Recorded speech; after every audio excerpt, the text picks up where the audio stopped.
திருச்சி விமானத்தில் வந்தாச்சு. நீ காலையில 9 மணிக்கு பேச வேண்டிய ஆளு எதுக்காக நீ பிளைட்ல லேட்டா வர? நீ லேட்டா வந்து 9 மணிக்கு பேச வேண்டிய ஆளு 12 மணிக்கு பேச வர்றாரு.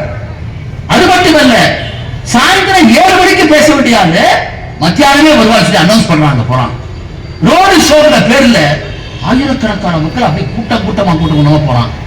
அப்படி கூட்டமா போகிற போது அப்படியே அந்த அலை மோதுகிற மக்கள் அந்த கூட்டத்தில் அப்படி சிக்கி தவித்து 41 பேர் மூச்சிறைத்து சாகிற கொடுமை தமிழக வரலாற்றில் நடக்கவே கிடையாது. அது ஒரு மனித பேரிடர் சொன்னான்.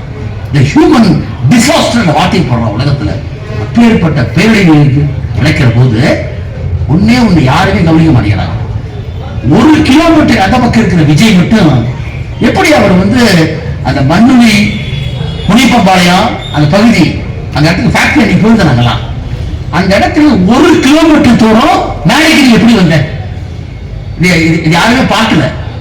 இதெல்லாம் இந்த வந்து தமிழ்நாடு அரசாங்கம் வந்து ஏதோ பண்ணணுங்கிறதுக்காக செய்யறாங்க. வந்து அறிவுபூர்வமா செய்திருந்தால் விஜயை சிறைக்குள்ளே அனுப்பி இருக்க முடியும். இந்த ஆட்சி பண்ண மாட்டேங்குது. ஆட்சி நான் முழுக்கெல்லாம் நம்ப மாட்டேன். வந்து